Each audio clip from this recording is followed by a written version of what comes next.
Alright, here we are. My name is Coach Kevin.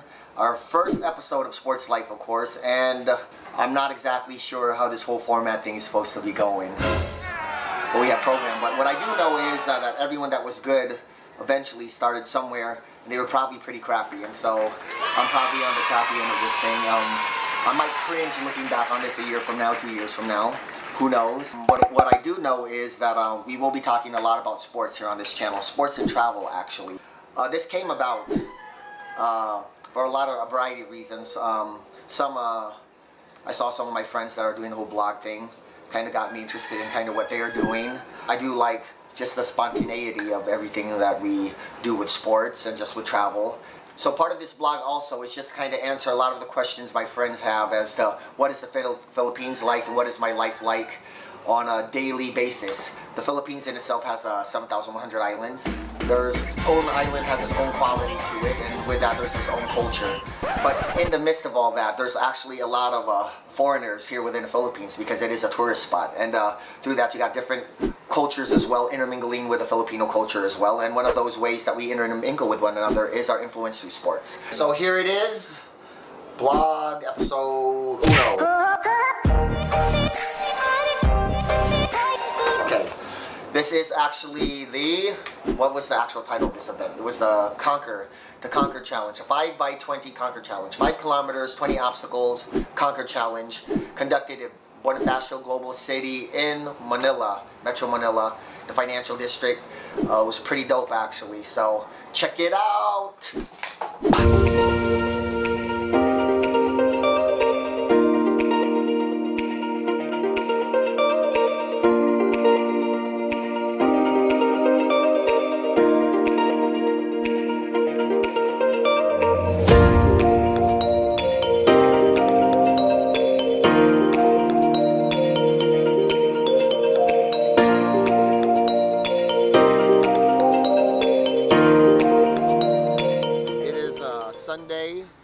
It's Sunday, August 27, 3:50 in the morning, and while the rest of the world is sleeping, we are preparing for our assault on the 5-kilometer 20 obstacle course here. It's the Conquer Challenge here in McKinley Hill West, and right now, since we're here early, they're still actually setting up.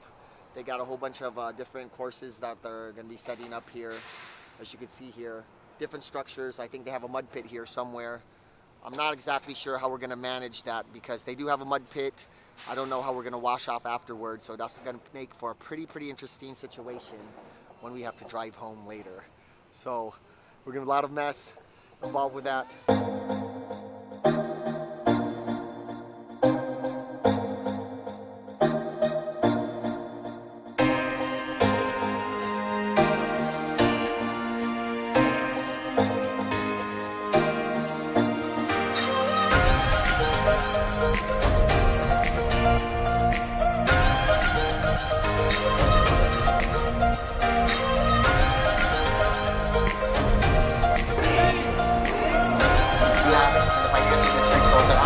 Pretty cool place in Metro Manila. They had a 5-kilometer run, 20 obstacles. They released us in waves, 15-minute increments apart. It was a race against time. I performed fairly well actually. I was in wave 3, and the guy from my wave won. He actually came second place, and I wasn't too far off of him. So for my first time kind of feeling my way through, I actually, with some preparation, I think I might actually hit podium next time. So we'll see how that goes. It was a favorable afternoon actually. Right now it's a rainy season in the Philippines, so we were actually pretty lucky to have a sunny day that we did, though we were prepared for rain. I wore my old pair of beat up Asics because I knew I was going to be tramping through everything and rough terrain and be in the mud, that sort of thing. So wasn't quite sure what the full obstacle course was going to look like, so there's really no particular preparation work that I had to prepare for something like that. It's just a matter of deal with it as it comes, so to speak, and we did just that. There's some celebrities that came out as well. We enjoyed ourselves overall. I didn't injure myself, and I didn't make too much of a fool of myself going through the obstacle course. I was concerned, however, of the rope climb, because I haven't done that since like the 8th grade. You know that rope that goes all the way to the top of the ceiling in gym class? Well, they had one of those ropes, except it was maybe like an inch and a half thick, maybe an inch, so you can really hold on to it too well. And I was concerned about rope burn, and I was concerned of the fact that I would have to use my whole upper body to pull myself up because it wasn't big enough to really wrap your legs around. And I did a dry run earlier in the morning, and that didn't go too well. And that was actually towards the end of the course. That actual particular obstacle was towards the end of the course. And so when we actually went through the course during game time, I did manage to, I guess it was the adrenaline, but I was able to pull myself all the way up. But I had just enough space where I had the option of, could I take one more, what do I call that? One more, it's not a step. One more pull, one more tug, whatever this thing is called on ropes. What do you call that? Step? It's not a step. At any rate, I was, whatever, that one more step. Whatever that's called, man.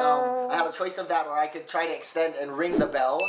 I opted for ringing the bell, because I think the situation was, if I would have taken the additional step, stride, not even stride, the extra climbing up thing. What is that called, man? I would be on my left hand, and I would have to support my body to try to ring the bell with my left hand, so that wasn't gonna go. So I opted to kind of just pull myself up and ring the bell like that, because it was a situation where I wasn't gonna be able to ring it. It was an either do or die situation for me up there. Some of it was on the road, and some of it was off-road, depending on kind of the activities that was involved with it. Some of it consisted of carrying sandbags and then running to a certain U-turn spot and coming back. Others were barbed wire, jumping through fences, over fences, under fences, barbed wire crawl, so you gotta... So it almost reminded me, I guess, if I were to do the military, this type of military type of deal, minus live fire. I had to carry an Atlas ball. That was my first time ever dealing with an Atlas ball, so I just got out of a pool, and I was sweaty and wet, having to carry an Atlas ball, and so that was quite interesting, actually. I didn't realize those things were that heavy. I did manage to pick it up, though, and run it back and forth. And then there was a sled drag and a sled push, and a whole bunch of like walls to scale. So that in 5 kilometers. One of the other things that I did realize with this event, though, if you're trying to push for time, I would definitely suggest that you try to be one of the earlier waves, because if you're in a preceding wave and you're a fast runner or a competitor, let's say, and you're trying to get a time-based performance, you would probably be at these little choke points at the different obstacles, because the other people that are in front of you that are trying to get through, and they might be struggling, and so you're gonna have to wait for them, or maybe help them over the wall, or throw them over the wall to get them going. I'm not quite sure what the etiquette is for something like that. If you're like really trying to qualify for time or something along those lines, and then there's just a whole line of people that are just not moving. I was there with Coach Dan, my buddy. We all do all these different sporting events. He's actually a table tennis coach for the University of Batangas. You'll learn more about him in different episodes as well, and what they're doing in the world of table tennis. The actual crew that came up there with me was Joe Lowe. He's our on-site producer / content manager / branding czar, editor extraordinaire. He was there on site. We also had Jarrell as well. He's a MassCom grad as well, and so this is kind of stuff that they like doing.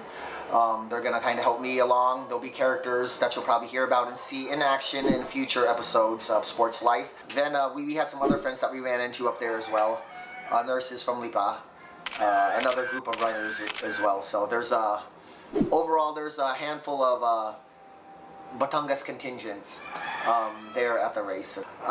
We decided to register for this race, and it was kind of short notice. We didn't know what to expect. Our goal was simply just to finish, and we did just that. No major incidences on our part, though I did see some people leaving the course on stretchers. So it did get pretty serious for some, and fortunately for us, it wasn't that serious.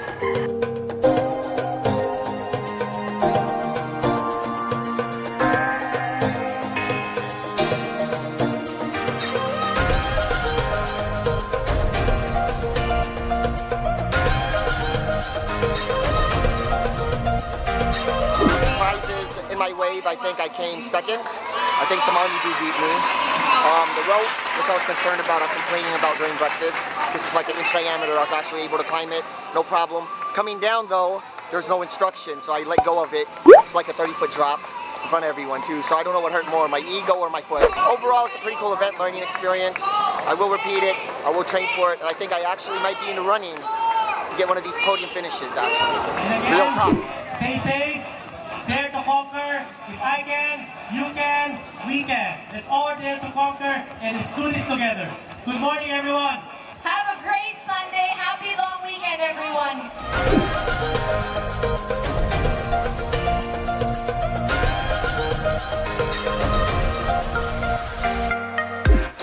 I hope you guys enjoyed today's episode of Sports Life. To be a part of this life, be sure to comment your suggestions or questions here on the box below. Like, share, and subscribe here on our socials. Again, this is Coach Kevin of Sports Life. Stay playful.